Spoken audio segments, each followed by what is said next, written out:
Hi viewers, welcome to my YouTube channel. ಹಾಗೆ ಯಾರ್ಯಾರು ಹೊಸ್ದಾಗಿ ನೋಡ್ತಾ ನನ್ನ ಚಾನಲ್ನ ಸಬ್ಸ್ಕ್ರೈಬ್ ಮಾಡ್ಕೊಂಡು ನೋಡಿ, ಸಪೋರ್ಟ್ ಮಾಡಿ. ಹಾಗೆ ನನ್ನ ಚಾನಲಲ್ಲಿ ಇವಾಗ 300 ಸಬ್ಸ್ಕ್ರೈಬರ್ ಆಗಿದ್ದಾರೆ. ತುಂಬ ಖುಷಿ ಆಗ್ತಾ ಇದೆ. ಹೀಗೆ ಸಪೋರ್ಟ್ ಮಾಡಿ ಹೊಸೊಬ್ಬರಿಗೆ. ಹಾಗೆ ಇವತ್ತಿನ ವೀಡಿಯೋದಲ್ಲಿ ಬಂದುಬಿಟ್ಟು ನಾನು ಟೊಮೆಟೊ ಹಣ್ಣಿಂದು ಪಲ್ಯ ಮಾಡೋದು ಹೇಗೆ ಅಂತ ಹೇಳ್ಕೊಡ್ತೀನಿ. ಇವು ಟೊಮೆಟೊ ಹಣ್ಣು ಸ್ವಲ್ಪ ಕಮ್ಮಿ ರೇಟ್ ಇದೆಯಲ್ಲ, ಹಾಗಾಗಿ ಸ್ವಲ್ಪ ಟೊಮೆಟೊ ಹಣ್ಣಿಂದು ಪಲ್ಯ ಮಾಡ್ಕೊಂಡು ಅಂತೇಳಿ ಮಾಡ್ಕೊಂಡಿದ್ದೆ. ಹಾಗೆ ನಿಮ್ಮ ಜೊತೆ ಸ್ವಲ್ಪ ಶೇರ್ ಮಾಡ್ಕೊಳ್ಳೋ ಅಂತ ಹೇಳ್ಬಿಟ್ಟು ಒಂದು ವಿಡಿಯೋ ಮಾಡ್ಕೊಂಡಿದ್ದೆ. ಅದು ಟೊಮೆಟೊ ಹಣ್ಣು ಪಲ್ಯ ಮಾಡೋದು ಹೇಗೆ ಅಂತ ತೋರಿಸ್ಕೊಡ್ತಾನೆ. ಇವಾಗ ಸ್ವಲ್ಪ ಎಣ್ಣೆ ಹಾಕ್ಕೊಂಬಿಟ್ಟು ಈರುಳ್ಳಿ ಮತ್ತು ಕರಿಬೇವು ಸೊಪ್ಪನ್ನು ಹಾಕ್ಕೊಂಡು ಚೆನ್ನಾಗಿ ಫ್ರೈ ಮಾಡ್ಕೊಬೇಕು ಸ್ವಲ್ಪ. ಹಾಗೆ ಒಂದು 2 ಕ್ಯಾಪ್ಸಿಕಮ್ ಇತ್ತು, ಅದನ್ನು ಸಹ ಹಾಕ್ಕೊಂಡಿದ್ದೀನಿ. ಅದನ್ನು ಹಾಕ್ಕೊಂಡ್ರೆ ಸ್ವಲ್ಪ ಡಿಫ್ರೆಂಟಾಗಿ ಫ್ಲೇವರ್ ಚೆನ್ನಾಗಿರುತ್ತೆ. 2 ಕ್ಯಾಪ್ಸಿಕಮ್ಮು ಚಿಕ್ಕದಾಗಿ ಕಟ್ ಮಾಡ್ಕೊಂಡಿನಿ, ದೊಡ್ಡದಾಗಿ ಕಟ್ ಮಾಡಿಕೊಂಡ್ರೆ ಮಕ್ಕಳು ತಿನ್ನಲ್ಲ. ಹಾಗಾಗಿ ಇವಾಗ ಟೊಮೆಟೊ ಹಣ್ಣು ಅಷ್ಟೇ ಒಂದು ಅರ್ಧ kg ಅಷ್ಟು ಟೊಮೆಟೊ ಹಣ್ಣನ್ನು ತೊಗೊಂಡಿದ್ದೀನಿ. ಇದನ್ನು ಚಿಕ್ಕದಾಗಿ ಕಟ್ ಮಾಡ್ಕೊಂಡಿದ್ದೀನಿ. ಇದು ನಾನು ಕಟ್ ಮಾಡ್ಬೇಕಾದ್ರೆ ಏನು ರಸ ಬಂದಿರುತ್ತಲ್ವ, ಅದನ್ನು ನಾನು ಹಾಕ್ತಾಯಿಲ್ಲ, ಅದನ್ನ ಹಾಗೆ ಸಪ್ರೇಟಾಗಿ ಎತ್ತಿಟ್ಟಿದ್ದೀನಿ. ಇದೇ ಸಾಕಾಗುತ್ತೆ. ಇದು ಹುಳಿ ಟೊಮೆಟೊ ಹಣ್ಣು ಆಗಿರೋದ್ರಿಂದ ಅದೆಷ್ಟು ರಸ ವೇಸ್ಟ್ ಆಗಿರುತ್ತೆ ಅದನ್ನು ಹಾಗೆ ಬಿಟ್ಬಿಡಿ. ನಾನೇನು ಮತ್ತೆ ರಸನೆಲ್ಲ ಹಿಂಡಿಲ್ಲ, ಅದು ಎಕ್ಸ್ಟ್ರಾ ಇರೋದನ್ನು ಮಾತ್ರ ತೆಗೆದ್ಬಿಟ್ಟು ಹಾಕ್ಕೊಂಡಿದ್ದೀನಿ. ಉಪ್ಪು ಹಾಕೋದಕ್ಕಿಂತ ಮುಂಚೆ ಫ್ರೈ ಮಾಡ್ಕೊಂಡಿದ್ದೀನಿ ನಾನು ಅದನ್ನ. ಅದು ಫ್ರೈ ಆಗೋಷ್ಟರಲ್ಲಿ ನಾನಿವಾಗ ಸ್ವಲ್ಪ ಹುರ್ಗಡ್ಲೆ ಹಾಕ್ಕೊಂಡು ಒಂದು ಸ್ಪೂನಷ್ಟು ಜೀರಿಗೆ ಹಾಕ್ಕೊತಾ ಇದ್ದೀನಿ. ಹಾಗೆ ಒಂದು ಅರ್ಧ ಹೋಳಷ್ಟು ಚಿಕ್ಕ ಹೋಳಲ್ಲಿ ಕೊಬ್ಬರಿ ಹಾಕ್ಕೊಂಡಿದ್ದೀನಿ. ಇದಕ್ಕೆ ಒಂದು 2 ಸ್ಪೂನಷ್ಟು ಶೇಂಗಾನ ಹುರಿದ್ಬಿಟ್ಟು ಹಾಕ್ಕೊಂಡಿದ್ದೀನಿ. ಇದ್ರ ಜೊತೆಯಲ್ಲಿ ಸ್ವಲ್ಪ ಕೊತ್ತಂಬರಿ ಸೊಪ್ಪನ್ನು ಹಾಕ್ಕೊಂಡು ಒಂದು ಮೀಡಿಯಮ್ಮಾಗೆ ರುಬ್ಕೊತೀನಿ. ತುಂಬ ನೈಸಾಗಿ ರುಬ್ಬಿದ್ರೆ ಅಷ್ಟು ಚೆನ್ನಾಗಿರಲ್ಲ, ತುಂಬ ತರಿಯಾಗಿದ್ರೂ ಅಷ್ಟು ಚೆನ್ನಾಗಿರಲ್ಲ. ನೋಡಿ ಇವಾಗ ಸ್ವಲ್ಪ ಫ್ರೈ ಆಗಿದೆ, ಸಾಕಾಗುತ್ತೆ. ಜಾಸ್ತಿ ಟೊಮೆಟೊ ಹಣ್ಣು ಜಾಸ್ತಿ ಫ್ರೈ ಮಾಡೋದೇನು ಬೇಕಾಗಲ್ಲ, ಬೇಯಿಸೋದು ಸ್ವಲ್ಪ ಬೆಂದರೆ ಸಾಕಾಗುತ್ತೆ. ಆ ಬಿಸಿಗೆ ನೀಟಾಗಿ ಬೆಂದೋಗ್ಬಿಡುತ್ತೆ. ನಾವು ನೋಡಿ ಇವಾಗ ರುಬ್ಬಿರೋದನ್ನು ಸೇರಿಸ್ಕೊತಾ ಇದ್ದೀನಿ. ಚೆನ್ನಾಗಿ ಮಿಕ್ಸ್ ಮಾಡ್ಕೊಂಬಿಟ್ಟು ಸ್ವಲ್ಪ ರುಚಿಗೆ ಎಷ್ಟು ಬೇಕು ಅಷ್ಟನ್ನು ಉಪ್ಪು ಸೇರಿಸ್ಕೊತಾ ಇದ್ದೀನಿ ನಾನು. ಮೊದಲೇ ಹಾಕಿದರೆ ಏನಾಗುತ್ತೆ, ಉಪ್ಪು ತುಂಬ ಟೊಮೆಟೊ ಹಣ್ಣು ತುಂಬ ನೀರು ಬಿಟ್ಕೊಳ್ಳುತ್ತೆ, ಅಷ್ಟು ಫ್ಲೇವರ್ ಚೆನ್ನಾಗಿ ಬರೋಲ್ಲ. ಹಂಗಾಗಿ ಸ್ವಲ್ಪ ಫ್ರೈ ಆದಮೇಲೆ ಹಾಕಿದ್ದೀನಿ. ಇವಾಗ ನಾನು ಸಾಂಬಾರು ಪೌಡರ್ನ ಪಲ್ಯ ಪುಡಿ ಹಾಕ್ಕೊತಾ ಇದ್ದೀನಿ. ಒಂದು 2 ಸ್ಪೂನಷ್ಟು, ಒಂದು ಅರ್ಧ ಸ್ಪೂನಷ್ಟು ಅರಿಶಿನ ಪುಡಿ, ಸ್ವಲ್ಪ ಬೆಲ್ಲ ಹಾಕ್ತಿದ್ದೀನಿ. ಇದಕ್ಕೆ ಟೊಮೆಟೊ ಹಣ್ಣು ಹುಳಿ ಇರೋದ್ರಿಂದ ಒಂಚೂರು ಬೆಲ್ಲ ಹಾಕ್ಕೊಬೇಕಾಗುತ್ತೆ. ಪಲ್ಯ ಪುಡಿ ಬೇಕು ಅಂದರೆ ನಾನು ಪ್ಲೇ ಲಿಸ್ಟಲ್ಲಿ ಸಪ್ರೇಟಾಗಿ ಪೌಡರ್ ಅಂತಂದೇಳಿ ರೆಸಿಪಿ ಹಾಕಿದ್ದೀನಿ.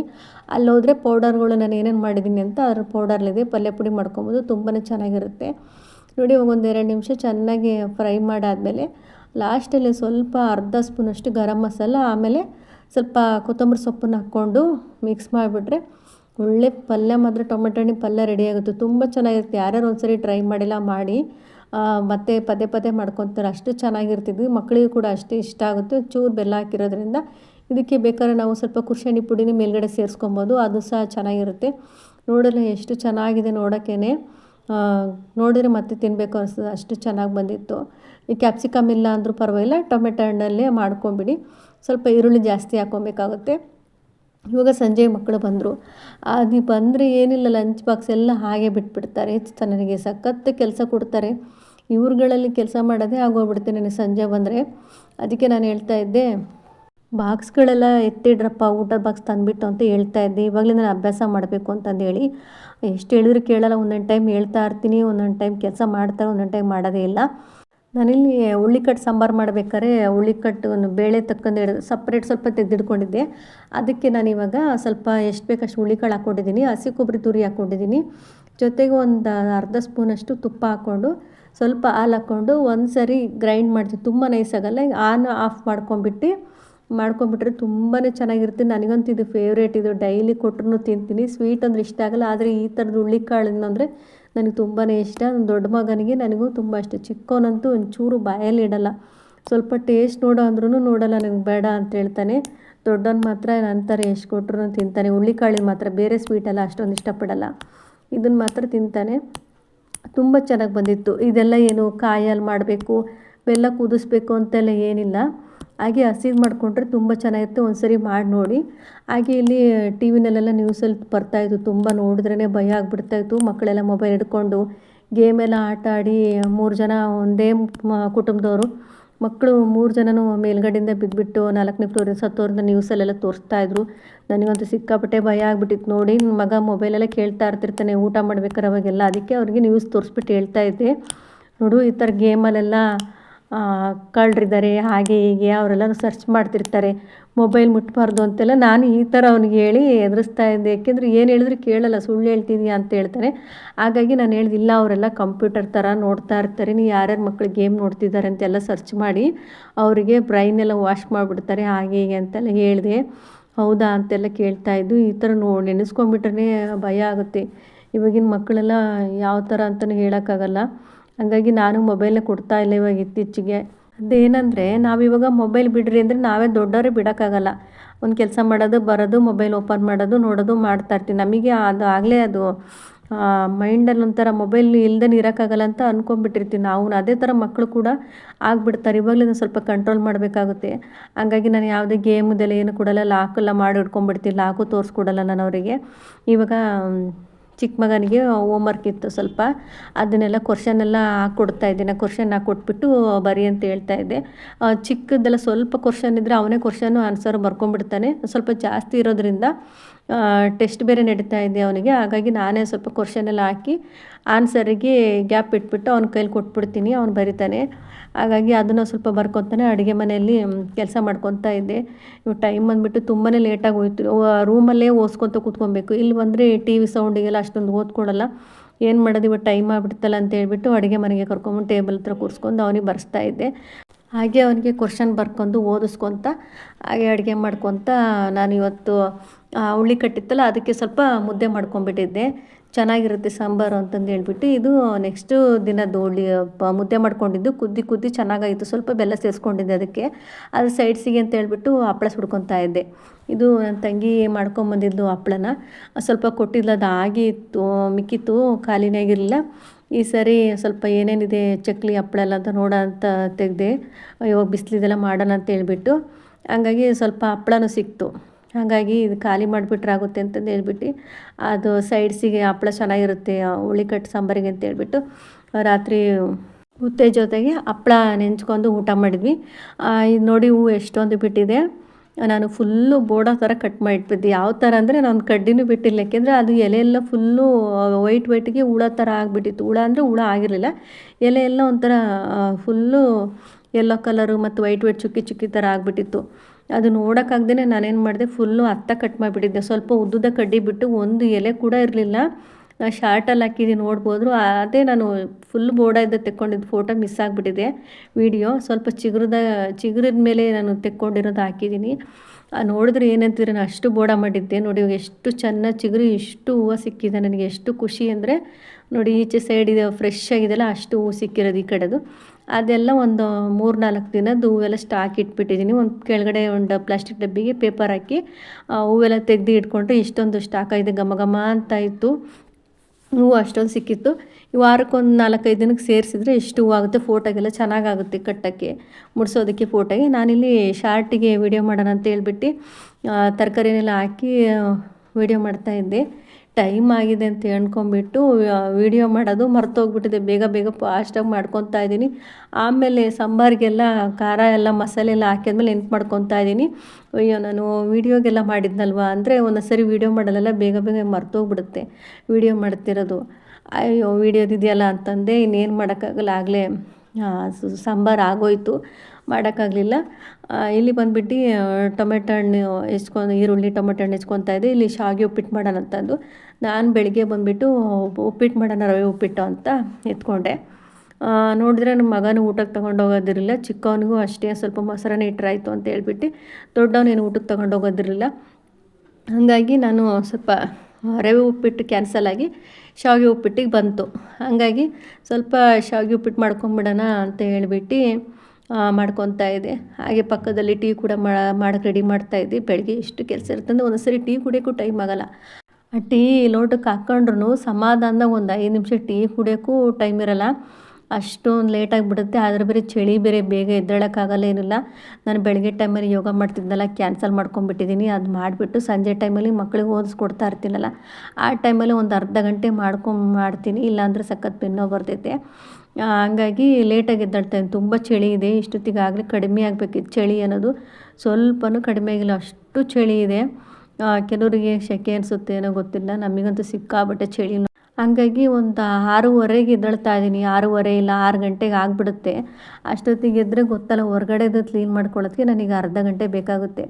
ಅಲ್ಲಿ ಬಂದುಬಿಟ್ಟು ಮತ್ತೆ ಅಡುಗೆ ಮನೆ ಶೆಲ್ಫೆಲ್ಲ ಸ್ವಲ್ಪ ಹಾಗೆ ಕ್ಲೀನ್ ಮಾಡಿಕೊಂಡು ಎಲ್ಲ ಹಾಲೆಲ್ಲ ಕಾಯಿಸಿಬಿಟ್ಟು ಮಾಡೋ ಅಷ್ಟೊತ್ತಿಗೆ ಟೈಮ್ ಆಗಲೇ ಹೋಗ್ತಾ ಇರ್ತೈತೆ. ಹಂಗಾಗಿ ಸ್ವಲ್ಪ ಲೇಟಾಯಿತು. ಹಾಗೆ ನಮ್ಮ ಮನೆಯವ್ರು ಬೇರೆ ಕೆಲ್ಸಕ್ಕೆ ಹೋಗ್ತಾಯಿದ್ರು. ಇವಾಗ ಅವ್ರಿಗೆ ಕೂಡ ಸ್ವಲ್ಪ ಸಾಂಬಾರು, ಅನ್ನ ಸಾಂಬಾರು ಸ್ವಲ್ಪ ಇಟ್ಬಿಡ ಅಂತ ಹೇಳ್ಬಿಟ್ಟು ಅವ್ರಿಗೂ ಹೋಗೋಷ್ಟರೊಳಗಡೆ ಬೆಳಗ್ಗೆ ಸಾಂಬಾರು ಆಗಬೇಕು, ತಿಂಡಿನೂ ಆಗಬೇಕು ಅಂತೇಳ್ಬಿಟ್ಟು ಹಾಗಾಗಿ ಎರಡೆರಡು ಕೆಲಸ ಒಟ್ಟಿಗೆ ಮಾಡೋದಕ್ಕೆ ಸ್ವಲ್ಪ ತಡ ಆಯಿತು.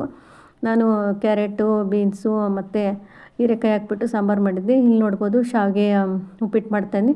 ಶಾವಿಗೆ ನಾರ್ಮಲಲ್ಲಿ ಕೇರಿಯಲ್ಲೆಲ್ಲ ಬರ್ತಾರೆ ನೋಡಿ, ಒಂದು 5 ಕಟ್ಟು ಅಂತ ಆ ಥರ ಶಾವಿಗೆ ತೊಗೊಂಡಿದ್ದೆ. ನೋಡೋಣ ಅಂತೇಳ್ಬಿಟ್ಟು ಮಾಡಿದೆ. ತುಂಬ ಚೆನ್ನಾಗಿ ಬಂತಂದರೆ ಏನಂದರೆ ಎಣ್ಣೆ ಹಾಕ್ಬಿಟ್ಟು ಚೆನ್ನಾಗಿ ನಿಧಾನಕ್ಕೆ ಹುರಿಬೇಕು. ಎಣ್ಣೆ ಹಾಕಿ ನಿಧಾನದಲ್ಲಿ ಹುರಿದ್ರೆ ಸ್ವಲ್ಪ ಇದಾಗಲ್ಲ, ಮೆತ್ತಗಾಗಲ್ಲ ಅದೇ ಶಾವಿಗೆ ಉಪ್ಪಿಟ್ಟು. ತುಂಬ ಚೆನ್ನಾಗಿ ಬಿಡಿ ಬಿಡಿಯಾಗಿ ಬರ್ತೈತೆ.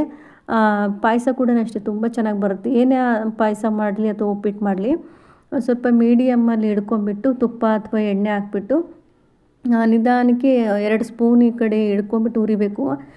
ಚೆನ್ನಾಗಿ ಬರ್ತೀವಿ. ಒಂದೇ ಸ್ಪೂನಲ್ಲಿ ತಿರುಗಿಸಿ ಹುರಿತೀನಿ ಅಂದರೆ ಎಲ್ಲ ಪುಡಿ ಪುಡಿ ಆಗಿಬಿಡುತ್ತೆ ಶಾವಿಗೆ. ನಾನು ಹುರಿತಾ ಇದ್ದೀನಲ್ಲ ಆ ರೀತಿಯಲ್ಲಿ ಹುರಿದ್ರೆ ಚೆನ್ನಾಗಿ ಬರುತ್ತೆ. ಇವಾಗ ತಿಂಡಿ ಎಲ್ಲ ಆಯಿತು. ಚಿಕ್ಕ ಮಗನಿಗೆ ಸ್ಕೂಲಿಗೆ ಕರ್ಕೊಂಡೋಗಿ ಬಿಟ್ಬಿಡೋಣ ಅಂತ ಹೇಳ್ಬಿಟ್ಟು ಅವನಿಗೆ ಕರ್ಕೊಂಡೋಗಿ ಸ್ಕೂಲಿಗೆ ಬಿಟ್ಟು ಬಂದೆ. ನಮ್ಮ ಮನೆಯವರಿದ್ದರೆ ಅವರೇ ಕರ್ಕೊಂಡು ಹೋಗ್ತಿದ್ರು. ಇವಾಗ ಅವ್ರು ಕೆಲ್ಸಕ್ಕೆ ಹೋಗೋದ್ರಿಂದ ಇವಾಗ ನನಗೆ ಕೆಲಸ ಜಾಸ್ತಿ ಆಗಿಬಿಟ್ಟಿದೆ. ನಮ್ಮ ಮಾವನಿಗೆ ಹುಷಾರಿರ್ಲಿಲ್ಲವಲ್ವ, ಆವಾಗ ಕೆಲಸ ಬಿಟ್ಟಿದ್ರು. ಇವಾಗ ಎಲ್ಲ ಕೆಲಸ ಎಲ್ಲ ಮುಗೀತು. ಅವರು ಕೂಡ ಕೆಲ್ಸಕ್ಕೆ ಹೋಗ್ತಾ ಇದ್ದಾರೆ. ನಾನು ಕೂಡ ಚಿಕ್ಕ ಮಗನ ಬಿಟ್ಟು ಬಂದು ನಮ್ಮ ಅತ್ತೆಗೆಲ್ಲ ತಿಂಡಿ ಹಾಕ್ಕೊಡೋಣ ಅಂತ ಹೇಳ್ಬಿಟ್ಟು ಅವರಿಗೂ ಹಾಕ್ಕೊಟ್ಟು ನಾನು ತಿನ್ನೋಣ ಅಂತೇಳಿ ರೆಡಿ ಮಾಡ್ಕೊತಾ ಇದ್ವಿ. ಇವಾಗ ಟೈಮ್ ಬಂದುಬಿಟ್ಟು 10:45 ಆಗ್ತಾಯಿದೆ. ಮತ್ತು ಅದೇ ಇದಕ್ಕೆ ಊಟಕ್ಕೆ ಬಂದುಬಿಡ್ತು. ಬೇಗ ತಿನ್ನೋಕ್ಕಾಗೋದಿಲ್ಲ.